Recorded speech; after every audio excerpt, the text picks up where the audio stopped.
Danny, thank you so much for taking the time to sit down and visit with me, brother. I am so excited about this conversation. I am a huge fan of Jack Cruz, of Dr. Cruz. He's made a massive impact on me, completely changed my life, to be honest. And so as I've been navigating cancer, my son's doing great, but he was diagnosed stage 4 cancer when he was 5. He's now about to turn 12, actually. Just I couldn't turn it off, right? Like what is cancer? What is affecting us? How are these chronic diseases impacting? And the environment just keeps coming back over and over and over about being the foundation we never talk about, especially in allopathic medicine. Functionals tends to be on, uh, the supplements and metabolic aspects, and we're just missing a lot, in my opinion. And so I wanted to get that introduction from you, who you are, what you're doing, because like I think we have a lot to be excited on some solutions. So Danny, who are you, brother, and what is that masterful work that you're doing? Well, first of all, I'm a human being and sort of a Renaissance person. I mean, I don't, I do electromagnetic radiation work, and I consider myself an electromagnetic radiation specialist. But probably for the first 8 years, I, was just learning on my own and just out of my own curiosity, and in combination with being a handyman, uh, amateur mechanic, whatever. I mean, it sort of came naturally to me, this type of work. So, but yeah, so, but no, the mainstay, I am an electromagnetic radiation specialist. I still do handyman work as well, but this is my focus from here on out. It personally affected me um, years ago, back in 2009. Uh, and I didn't really come to learn about it until 5 or 6 years later, thanks to Jack. Um, and you know, for me, my focus is solely on the kids in the future. It's the most difficult piece of this puzzle because there's an addiction piece, to it as well that makes it very, very, very difficult. To say, yeah, to say the least on that front, right? So I want Danny, I want your explanation on this because I just had Dr. Beverly Jensen on, and she's been doing this kind of work for a long time. And she says electromagnetic radiation. She does not like non-native EMF, right? So what does that mean to you? What is that difference there? Uh, Well, mostly what you're concerned about. So, there's a natural electromagnetic fields. Those are the DC static fields of the Schumann and the things that make up the frequencies of nature. And then there are the frequencies that we created that are the AC, the alternating current magnetic fields, by which we should, be most concerned with. But I think you might have done a podcast with him. I've listened to a podcast or two. I recently came across Tristan Scott's information. I mean, the guy's wicked smart, and he lays it across. There's still some issues with DC magnetic fields with solar flares. We just had some, big ones lately. You probably were able to see the northern lights where you are last night and the night before. But mainly, we are concerned with the man-made alternating current electromagnetic radiation. so when we're talking about something we can't see, right? And Hmm. you've been doing this a long time ago or a Yeah. long time. How do you best articulate the the concerns or the awareness around something that seems it's so foreign because we can't even see it. Right. Yeah. So, believe it or not, that didn't happen until I didn't have an aha moment with that until pretty recently, actually. So, I had a bunch of meters, radio frequency meters, magnetic field, dirty electricity meters, and Gauss meters, and dirty electricity meters. And then I bought my first safe and sound meter, and I always had the audible functions, especially on my radio frequency meters. But I was able to, the engineer who came up with this meter had the sound dialed in where he was picking up all the pulses. And the first time I heard it, it was like, you know, some of it was funny, some of it was like alien communication almost that you're hearing. And it really, that's the thing that I do with people now is I make them listen to the, and it's the meter's interpretation picking up, where, like we were just talking about radar, and the way that radar station comes around, bip bip, you can hear that on the meter. And then the way your wireless routers pulse at, so a lot of people say, well, my router is a 2.4 gig, 5 gig. Yeah, but that's the carrier wave. There's a data wave that at 100 megahertz and 10 hertz, and those are the most concerning. So when we talk about electromagnetic noise, it's not necessarily the carrier wave that's of the old analog days. It's all the pulsed information, the pulsed waves that we experience that are completely foreign to us. And with the wireless router, you can hear it like a helicopter or a machine gun. And so when I kick on that audible function of the meter, it really connects something. And it's difficult. You're not going to be able to reach everybody. I can't. It's difficult sometimes. Works with kids well, that and other things too. You know. So taking something abstract and turning it into sound has been an aha moment. I mean, it makes sense to me. Yep. You turn it into something tangible. And and then you play to people's interests. Like my son, he's 16. I was telling you before, he turned 16, shot off right out of a cannon, got a job, got a car, got a girlfriend, got into a car accident, got a speeding ticket. He was ready to go. But I take his interest. He's got a girlfriend, and we talk about how electromagnetic fields have an impact on your health, your physical appearance, um, your ability to function in this world, your muscle strength. So I make it tangible to them. He's into football, so I show him posts of NFL players wearing wired headphones, and I say, they know something. They know something. That's not, you know, that's not by accident that they're wearing wired headphones when they could afford, wireless stuff in spades. Exactly, exactly. And I think that a lot of a lot of times we don't relay that artificial light are a frequency, right? They are a form of radiation. And so we have, the sun on the healing side, and then the artificial means, these polarized flickering lights that have a massive issue in of themselves. And so I'm curious as to what you have seen, um, in the health side of things, like chronic disease, that you would say, there is a high probability, if not, this is definitively caused by an artificial means, an artificial environment. I have a lot of, and when you talk about, scientific research, the scientific method, there's anecdotal evidence is way down. I think it's like anecdotal evidence, animal studies, on up the chain. But I mean, the most fun for me doing this job is knowing that I made an impact after I leave somebody. And in the beginning, I was very diligent. When I had more time, I was extremely diligent on following up with people. But no, I mean, I saw such immediate impacts. And, we talk about all of the modern stuff, our electrical grid is fraught with problems, especially, you know, the whoever designed the North American electrical grid, the engineers, they had a perfect model in theory, but nothing's perfect, that. And I would see wiring errors in homes where people would call me, and usually they've come to a point where they realize something is wrong. That's how I usually get, clients, where somebody's sick or they know something is wrong. It's never, not mostly never out of genuine curiosity.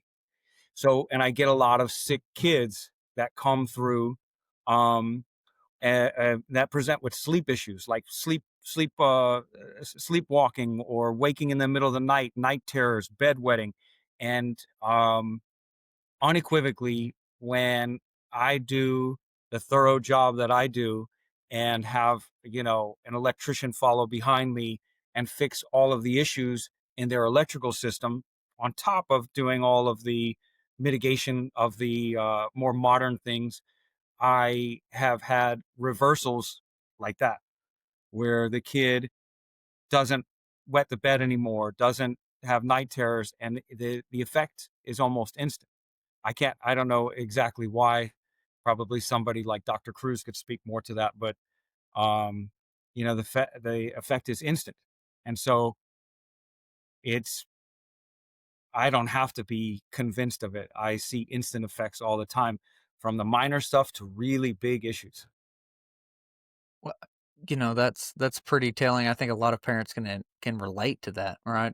Not sleeping good of us ourselves, right? Parents ourselves, much less all the stuff that our kids are going through. So, what are some of the most common things that you find, and you make a change with that electrician that you see these things stop? Okay, so I mentioned in a generalization of like wiring errors, right? So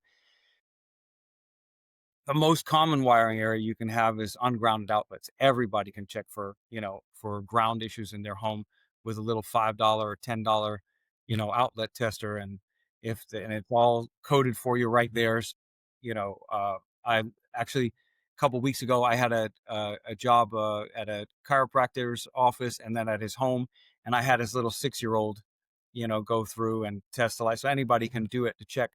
But I see, you know, even under the electrician's code, I think was just updated in 2023 or 2024. It's still okay, to maybe wire all the neutrals together in a larger series, or in three-way lighting and whatnot, and you get something called net neutral paths, or parallel neutral paths, or you get stray currents where they shouldn't be. And sometimes you go in, it creates an issue where the electrician knows what it is and says, okay, yeah, sure, no problem, I'll fix it. And sometimes you get a little resistance, no pun intended, as to what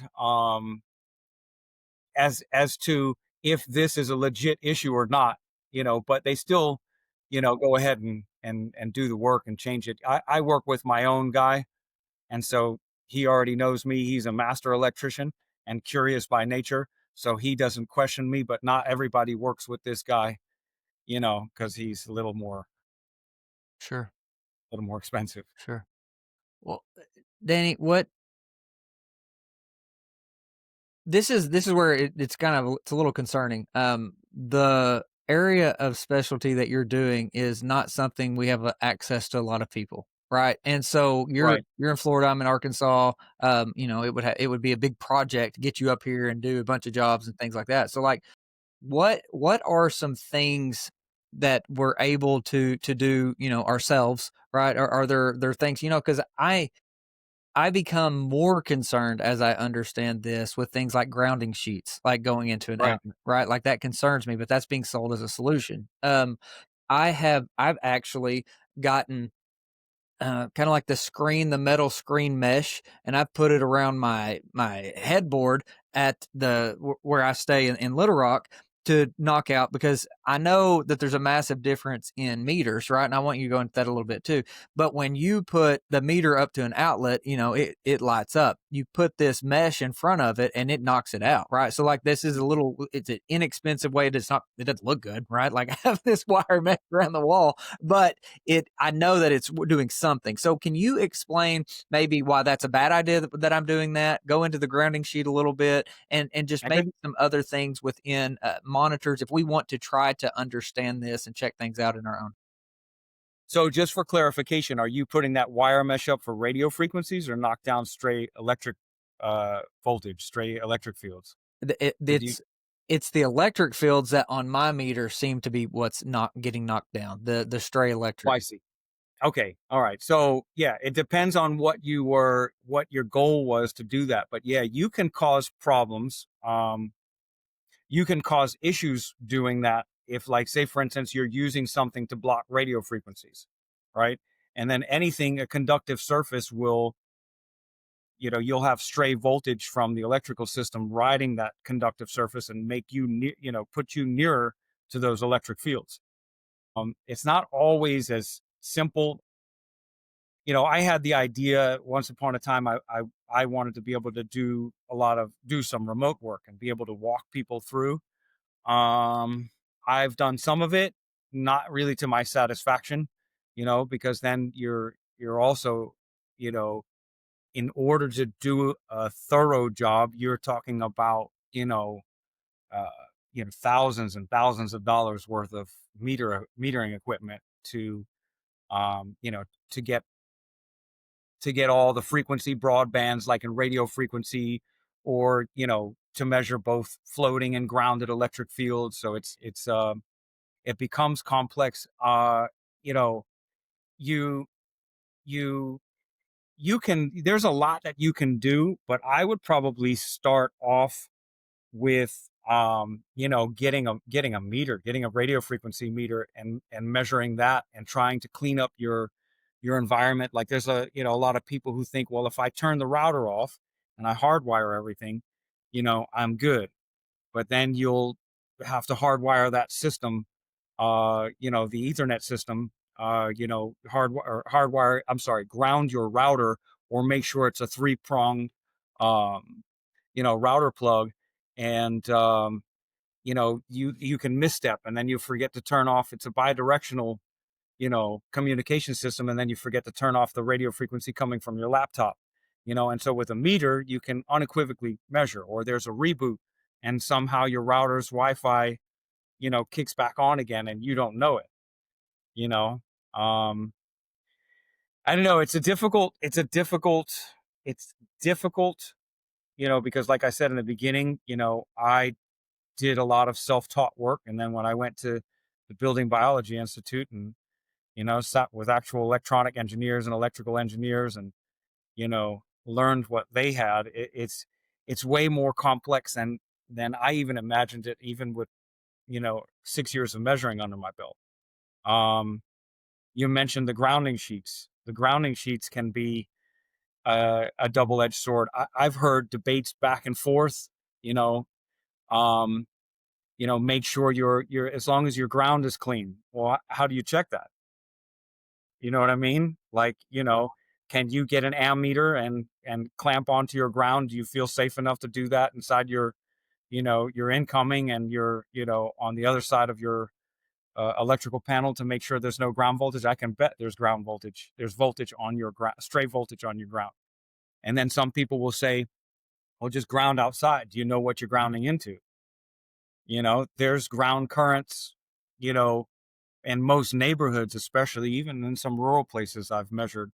It's a very simple measurement to do, to drive two metal spikes, and you can and test the potential in between those. And there's ground currents just riding, the ground, trying to make that current trying to make its way back to the electrical grid. In a perfect system, that electricity comes from the power station, and it goes back on the neutral, through the panel, up to the transformer, back to the substation in the form of current. 70% of it doesn't make it back. Where's it going? it's it's a dirty system. It's an imperfect system. So, start simple. There's a lot of simple things you can do. The outlet tester is one of them. You can probably online find all types of hygiene, things to do. Hardwire your system, ground it. Make sure you're on airplane mode on the laptop as well while you're doing it. Jack's solution, his primordial solution, use it outside, is probably the best. If you're going to do anything, that's really the first step, is mitigate it that way. By when you're using it, use it outside. Yeah, the As grounding much as mat. possible. Well, Okay. using it outside, and being in, when we were talking about DC and natural magnetic fields, or natural fields, being in nature and letting those fields, sort of outcompete the artificial stuff. So, Danny, this is kind of where I am on remodels and stuff. It's a lot. It's overwhelming. Okay. So maybe let's go to a new construction.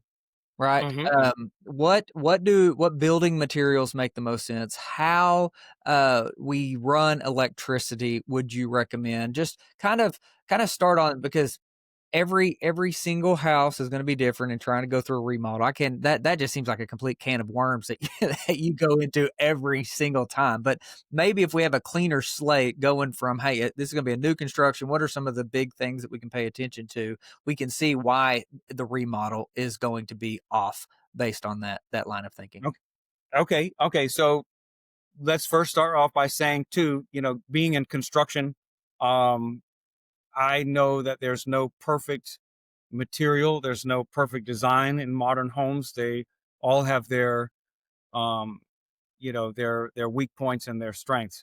But there are some things simple, distance is your friend, so there are certain things that you can, uh, when they're wiring your home, you can make sure that they're in certain patterns where when they're running the Romex out, they're radiating it out and causing no ground loops.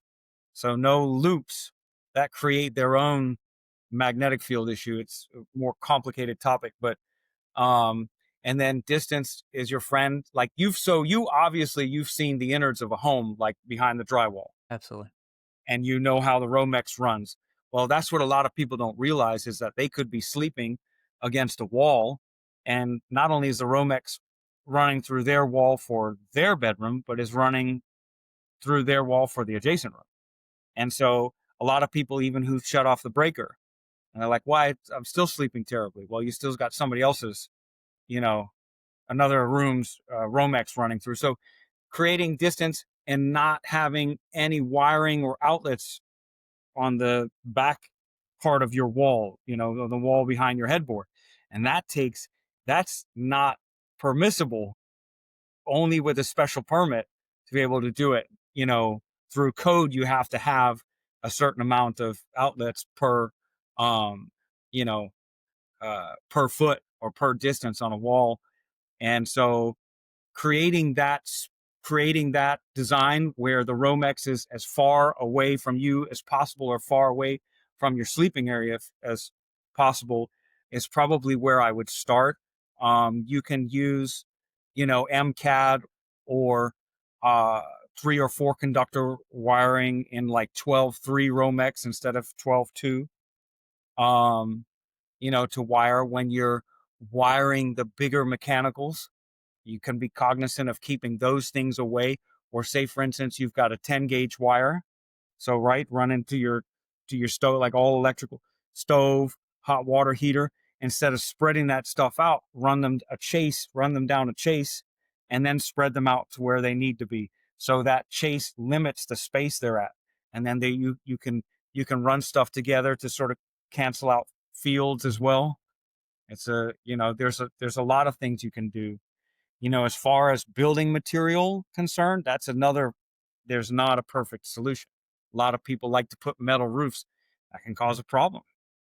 It's not only reflecting the stuff that's coming back out from you, but it's reflecting stuff that's coming from underneath back down to you. And that's a real phenomenon. I've tested that many times, even with radar, I bouncing around. And so, um, you know, so when it comes to building materials, it depends. It really depends on what the threat is. Are you in a city, which, we can talk about 5G a little later if you want, but are you in a city with, 5G, and directionally where that stuff's coming from? Well, that's a different plan of attack. You know, you can use triple paned windows. You can use low E windows, like in the bedroom, where you don't mind it blocking out infrared light because you're not spending your day time in there. And that has a metal innervated into that glass, and that's pretty decent at blocking 5G fields, along with maybe, a lot of things block 5G fields, with thick Z-rated concrete or whatever. There are a lot of options. It really depends on what's the threat, what's in your environment, and you have to assess that first. Danny, what about things like lead paint or shungite that I've seen people put mixing in with paint and using? What about that mesh inside the walls? Like what are your thoughts on some of those things? I mean, I love the idea of lead paint or lead lined drywall.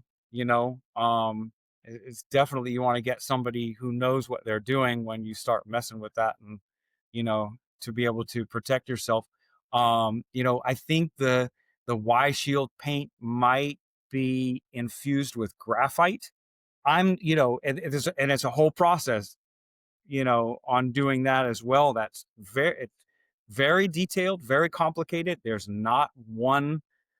Um, there's not one agreed upon method. I've heard of different methods, Y shield insulating layer with latex paint, Y shield grounded plate on the Y shield paint, grounded into the um into the electrical system. But then you can also create, if you have any gaps or anything like that, or if you don't, cover ceiling or floor, if you're on the second floor, you can create a real problem for yourself. The way I look at shielding is, it's like on an as needed basis. It's sort of a last resort. In my opinion, it's a last resort, and you definitely want to be calculated if and when you do it. And then, you sell that home, right? Who moves into that home? The average person.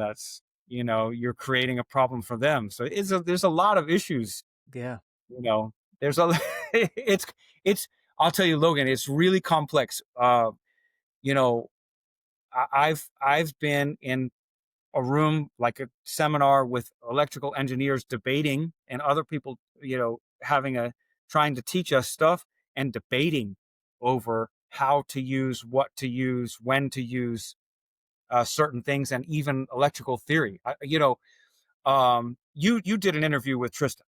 Yeah, yeah. Tristan's a good Okay, friend. He's been so on multiple times. Yeah.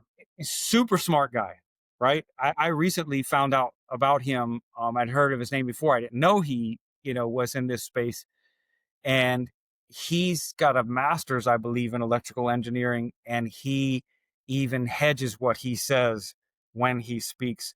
He says, well, I don't know everything about it, because it's a lot. The theory, the practical application, it's some pretty complicated stuff. Yeah, no, Tristan's done amazing work. He's with Daylight Computer now, trying to get that going. Mhm. And which that's the only thing that we use for the kids. But what this is such a big topic. I mean, like I said, it's It is. absolutely overwhelming. It's difficult. It's difficult topic to discuss, to broach. It is. So, Danny, let's shift from the individual basis and talk about maybe our, for lack of a better term, community, right? The type, like Jax talks about a tribe, right? Like this, those that are interested in learning this, applying this, turning this into solutions for other people. Maybe that's a business, maybe that's just to take care of ourselves and our family. But what is the shift in putting this together where we can come up with those solutions? What's the next step? That 30,000-foot view for all of us to be, rowing towards. Yeah, it's and not to sound pessimistic, Logan, it's one of those things where, I don't know if we talked about this beforehand or not, but when we were talking about, we talked a little bit, I think both, how do you get through to people? And I mean, Jack always says, if you're not swimming towards me, I can't help you. It's such a huge gap.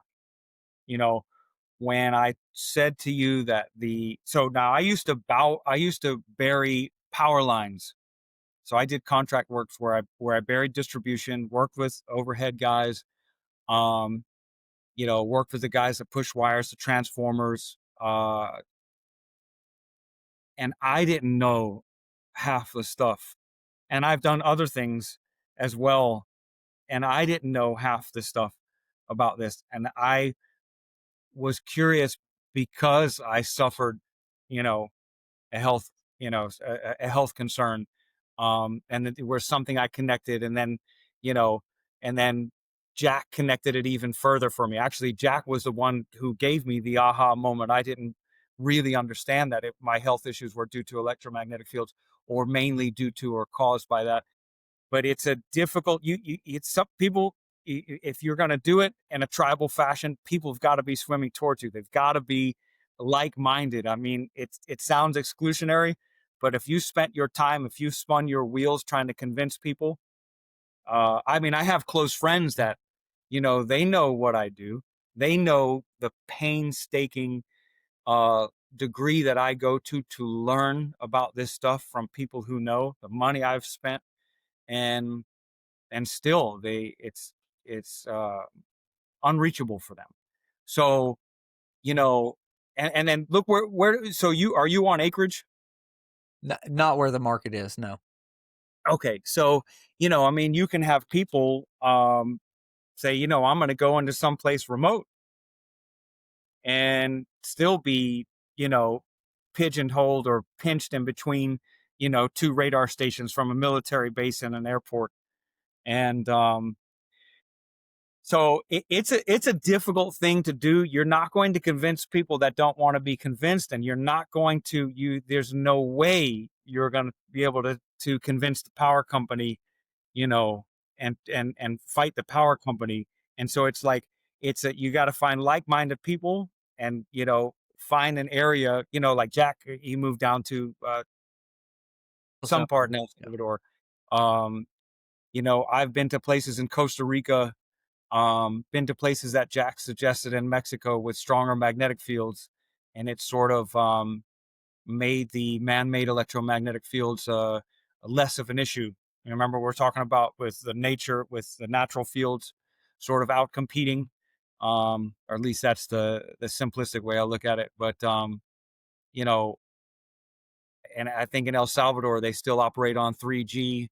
You know, it's you have to find a place like that. Unfortunately, as much as I love where I am, and I love, the United States, there's a lot of problems here. My son went to, and he's known this stuff. He's, 3 or 4 years old when I started this, and he went to Sweden, Italy, a few other places, Croatia. And he did a little research, and he told me some facts about how they have the radio frequency radiation limits dialed way down. Ours are like our standards, or our limitations on the power density output from a tower are like 100 times that of most places in Eastern Europe, 1,000 times. They're not meant to take biological impact into consideration. w- which, Danny, we know this gets into big pharma, telecommunications, the Mhm, DARPA. mhm. I like it. Just it's. I Yep, mean, that's a yep. huge rabbit trail, can of worms in of itself. But so one of the things that I'm really trying to get from you is, we work with so many that have cancer from across the world, right? Like cancer is our primary focus. Me and my partner in Sowing Prosperity uh, platform, Dr. Petra Davlar, is like it's nonstop. And so she has people from all over the world that working directly with in some pretty bad cancers, and the cancers changed in the last 5 years. I don't know if people want to Mhm, accept that or mhm. not, but they Oh did. yeah, oh And yeah. we are seeing that people that are unwilling to change their environment are not having good results at all. So, like when they're in LA and they will not leave LA, or they're in Houston or Chicago or Miami, right? Just name the space station that is in the United States. If you don't leave it, like, you're not getting Mhm. better in the same environment that you got sick in. And so, what we're Right. trying to do is build a retreat type center, right? Where is that environment where we can get conducive to being back into the natural cycles, the natural rhythm, the principles at which I believe God laid out. And with that, it's like building it in the right location and doing it in the right way is paramount, especially based on what you have just laid out up until this point. Like, there's so many complexities. So what advice do you have as we're looking at bringing really sick people in an area where they can experience being on a regenerative farm, eating local seasonal and natural food, and participating in sunrise and sunset and dark nights? What advice do you have? So beyond the circadian stuff of the what you just mentioned with the dichotomy between strong light in the day, strong natural light in the day and dark at night, um, and getting out in nature more. I don't care. You know what? I mentioned that there are ground currents, everywhere. I don't, do you think I go around measuring ground currents everywhere? I mean, if I think a spot is good, I'm barefoot outside, out in the sun.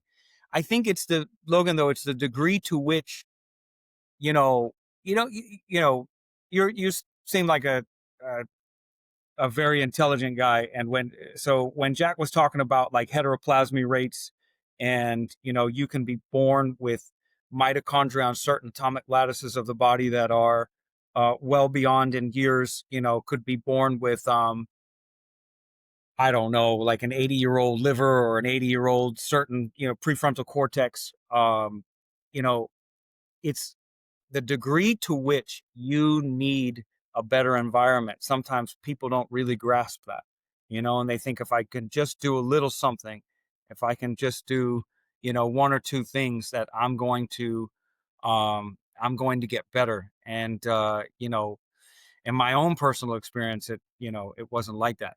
And then also to go back, you mentioned the major cities. That's Chicago is where I got sick. And that's not a coincidence. Um, I grew up in Florida most of my life, went away to Chicago for work, there for about 10 years, and started getting sick maybe 2, 3 years in. Um, but, you know, there are places and are situations that are better than most. Obviously, you mentioned getting out of LA and Chicago, probably getting out of the suburbs, you know, would probably be a good idea, and cleaning up your environment from there. The hills and the mountains are very protective. If I go to, so, when I go to these seminars at the Building Biology Institute, it's in North Carolina. If I stay on a ridgetop, I don't sleep as well, or I can feel it up there. If I stay down in the valley, you're not getting the radar. You're not getting exposed to a lot of things. The hills are protective in that way. And also there is, if you said you're looking to, maybe have a retreat center, or is that what you're Yeah, talking absolutely. about? Or, Yeah. have you heard of Green Bank, West Virginia? Green Bank, West Virginia. I don't know to what degree they still enforce a lot of the things, but Green Bank, West Virginia is a radio quiet town. So that's for military purposes, for spy satellites and whatnot. So there's no interference. So they can pick up radio frequency communication, coming from far off. But Green Bank, West Virginia, is a great place. I have not been there. It's definitely on my list, of places to visit. So, that would be a consideration for you if you're looking to do this retreat center. But, you know, it's difficult. It's just difficult. If you're ill or you have a sick child, definitely the city is. I've never done them myself, because if you're in that bad of environment, but I say to move. But I've seen them. I've seen electromagnetic surveys done in high rises of buildings, like in downtown Tampa. I saw one done, and it's admirable that people are trying to do that. And these people, they had a lot of money, um, but to me, it's not a solution. And everybody, it's so funny. All of these circles that you talk to people who are into this stuff, that, oh, I'm not electromagnetically sensitive. I don't have issues. And if you start asking questions about their sleep, it's like, yeah, you have issues, you We just got don't know it. issues. Yeah, well, all of us got issues if we're in a city like the whether we want to admit it Yeah. or see it or not. But you know, you was talking about Tristan earlier. He recently Mhm. spent, I want to say 2, 3 weeks up in Montana, working off of a, you know, Starlink satellite, right? That's all he did. He was out just in the sun, barefoot, living. And he, you know, just kept posting videos and stuff of what he's doing. Felt great, right? He was doing the readings off of Starlink to kind of say, hey, this is what it is or what it's not, you know, and Right. it was really cool. But man, this is where I am, and I know that this is we're going to get a lot of pushback of, well, I can't do that, and then all the excuse. I don't think you can stay there. Like I think Jack is so right, and I understand why he's angry. Right, everybody wants yeah, but right, like, well, how, yeah, but I Mhm. want to stay in LA. Yeah, but I want to be in Chicago. Right, like I just don't think you can. Like once you hit to that No. point, if you want to get better, No. you got to leave. Yep. I had a friend who was a nutritionist, and I did a few podcasts with him 10 years ago, maybe. And he was in just outside of Denver. And I don't know if you've heard Jack talk about Colorado or that area. And there are 5 Air Force bases and 1 Army base. You know, what do you think that radar saturation is like there? He had issues. You know, he had issues that he was dealing with. I don't know how much he let on about them, but you know, he passed away there. It's unfortunate. And I was in the middle. He had, I think his father had property in a remote area in Virginia, and he was thinking about, you know, moving there, but never did. And I warned him about that. So yeah, I mean, I know why I know why Jack is the way he is about, you know, when he tells people to move. You know, because I agree with it. You know, there are complex pieces of the puzzle. If you're really sick and you know you think you're going to move to a foreign country and you're going to do it by yourself, it might not work out so well. So you know you have to do it in a measured way. But yeah, or you know take time and go away. You know, for if you can take time and go away to some of these places, Costa Rica, some of these places. I don't know if you've heard of some of these areas in Jack that Jack has mentioned. You know, in around uh, the Yucatan, you know, or a place like yeah, he's in El Salvador. You can go away for 2 weeks, 3 weeks, whatever it takes, and you can, and then you know, you can gain the dopamine, and you know that you feel good, and you go back, and then feel the difference when you go back. You know, sometimes it takes that. Sometimes it takes something like that for you to you know, because you know, he's a neurosurgeon. He's a brilliant man. You hear like, I know only how brilliant he is because of listening to him for years. But if you listen to him once and things were going over your head, you might not, you know, understand what he's trying to tell you, and it might not sink in. But if I could give anybody advice, it would be go to a remote place, go to those places, and you know, and see how you feel there, and come back, and you'll understand that your environment is not great. I have tried to get people to start reframing vacation. You know, instead of going on, you know, to Disney World, right, or Destin or whatever the big place is, right. Do a health retreat, right? Do a and that doesn't mean a specific center, right? But it's going to an area at which you're going to be able to utilize, you know, sunlight, and if it's beach, if it's the Pacific, right, like Costa Rica, Nicaragua, El Salvador, whatever, just going in a place that is able to heal versus going to be spent and exhausted, and you're more tired when you get back from vacation. You've been around more people than you're even used to, more uh, electromagnetic radiation. Just kind of reframe like the vacation as a healing time and not just a escape from this thing that we call life. Absolutely. 100% agree. 100%. We had family friends that went to go to Disney. They have 4 children for the week, 10 grand. Insane. Stupid. Insane. Don't do it. Like, yeah, don't go to Disney. Go to Mexico. You could spend 2 months at one of these Central or South American countries Right. for that, Yep. and live like a king. So all right, brother. So let's regroup just a little bit because this Yeah, is sure. Yeah. Yeah, I know. It's a difficult conversation. it's so important though. Like what I Yes. want is Like, it is a big stinking deal.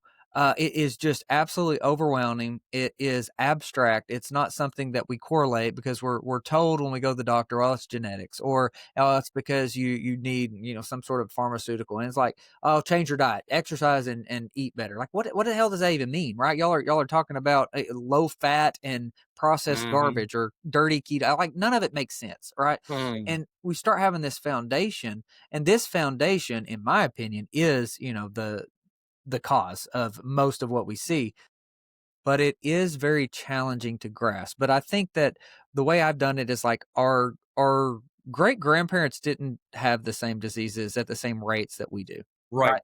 And so Right. like when you start thinking about that, it's just like, oh wow, yes, what has changed the most? It's like how we live, right? That's what's changed the most. Yes. That's the direct correlation. So what let's just kind of tie a tie a bow on what are some of the things maybe specifically for these little ones, right? So I've got, almost 11 down to 4, right? Four kiddos. Like, what are some of the things you see and you just absolutely cringe? And what is like maybe the top 1 or 2 things that we can improve their little lives because they are living in the environment that we create for them? Yeah. Yeah. I think, obviously anybody listening to this far in has already rejected most, you know, has already to the point where they're rejecting most of the modern stuff that, comes in. And, maybe they don't know that if, they've got a smart TV and they think if they turn it off, it's not beaconing anymore. But, maybe they don't know that detail or, down to that point. Um, but I'm going to guess that people who get to this point in this podcast already reject all of that, all of the modern garbage and all of the newfangled stuff that's coming forward. You know, it's it's something where, you know, I don't know how and where you start, but you got to start somewhere. And you know and if you have to start simple, my suggestion to people would be, even if you don't use them right away, is to take action and start doing things like unplugging the router or getting somebody in or hardwiring your own ethernet. Definitely jack stuff is first. You have a kid that's addicted to his phone or her phone, put your foot down. You're not using that thing unless you go outside and use that thing, And my son didn't have a phone till he was 14. A lot of these kids today, they're having phones at 6 and 7 years old. You know, it's you have to you have to take action and do as many things as you can learning on your own. But after that point, I mean, I don't care if it's me, I don't care if it's Tristan, I don't care who it is. you know you got to reach out to somebody to help. you know if you need it, reach out to somebody to help you dial that stuff in. And then, like we talked about, the big cities, a complete no go. But even most neighborhoods, like, I wouldn't live in probably 90% of Florida. I mean, I'm even in a place that's not really, even though it looks great behind. I've got the ocean 4 blocks from here, the intracoastal. I can, about 100 feet back, I can make my way through the muck and go swim in the intracoastal if I wanted to. You know, it's a difficult thing to navigate, but you got to start somewhere. And if you're not minding, your cell phone usage, if you're not, uh, minding your wireless, internet usage, if you're not paying attention to, using nothing but incandescent lighting, and, making sure that lighting is low or absent after dark, it's an uphill battle. I mean, nail as many of those, you know, simple strategies down as you can and see where you are. But that at some point you're gonna have to get specific. You're gonna have to get real. In the neighborhood that I'm in, which I live in a place where it's butted up against the intracoastal and I have no neighbors. I specifically picked that place, strategically to be away, even in a neighborhood. Um, but I've seen problems in this neighborhood that I know that are giving people cancer, from the electrical lines and the magnetic fields that come off of some electrical lines and the ground loops. Now, you talked about ground loops being created inside the home. They get created inside, uh, you know, a neighborhood, as well, and things that are happening, from your neighbor's house. And, I've seen really bad environments, even within, the best environment I could select here in this area. Yeah. Well, great. This is, it's been utterly terrifying conversation. I appreciate that, Danny. Uh, You know what? I hate to leave it. I mean, I'm not a pessimist. I'm not a right. pessimist. I'm optimistic, but there could, yeah, there could be attrition. Like you mentioned your one of your children, your youngest child, and their battle with cancer. You know, um, it's like that's tough. That's an extremely difficult thing. I couldn't imagine, but Well, it's what keeps me up at night and so locked in, and why I keep doing it. Like, I'm 5 years into just trying to understand these things and apply and understand why. And I got a whole theory on cancer that I can assure you is different than anybody else's in the entire world, and I'm pretty sure I'm right. And all that's based off essentially Jack's work, and then being able to piece in yeah, with I'm over 200 episodes in with the world's best minds, right? Like I've been doing this a long time, but when we have these conversations on the things that I know people aren't going to apply, it's almost like one of those analysis paralysis aspects, hmm because it's like I'm not going to spend the energy trying to change people's minds. That's not what I'm trying to do. I want hmm to make sure that my family and my babies are taken care of. That I do right, everything, because the data on childhood cancer is terrible, right? Like long yeah, term. So like yep, that keeps me up at night, and I want to be positive and focus on solutions, and that's why we have these conversations. I got to mitigate it, and so you've given me so much. I mean, good conversation, Danny. Seriously, like it's just overwhelming when you understand how bad the cancer epidemic is, how it's getting worse, how we've only seen the start of this tide. We don't have good solutions. We don't have places for people to go, and people can't even agree on somatic cell theory, the metabolic theory, and then what I'm right, talking about, what cancer is still even different, and we can't get better where we are. So I said all of that to say we are going to figure out solutions, and yeah, we're going to bring it yep. together. And I think that you're going to be an integral part of that. It's gonna it'll, just like in your own journey and anybody's own journey. It's gonna take time, but start somewhere. If I can say one specific thing, get a Gauss meter, get a Trifield Gauss meter, Trifield and Gaussinger.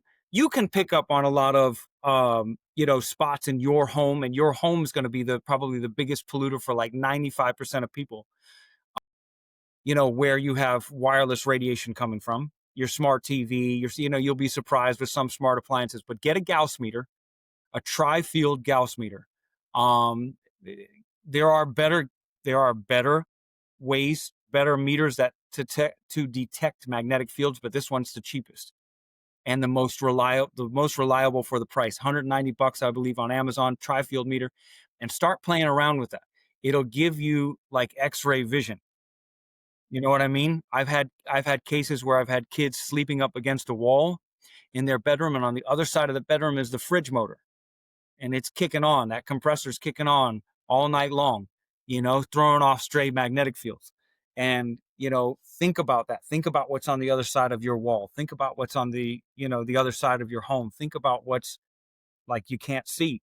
And the tri field is like maybe a first step. You can find out that to me is a big one, actually, because you can find out if you're looking for a home. And I've kicked back only because of my experience with the power company. And I can be a bit of a pisser when I don't give up on things. um and it's difficult, though, to prove that they're making an error, or that there are huge magnetic fields or net currents on their lines. but the Trifield meter, if you're looking for a new place, or if you're in a place and you's like, man, this place is no bueno, there are levels that are safer and where you want to be. And if it's, kicking up over a milligauss, I mean, I'm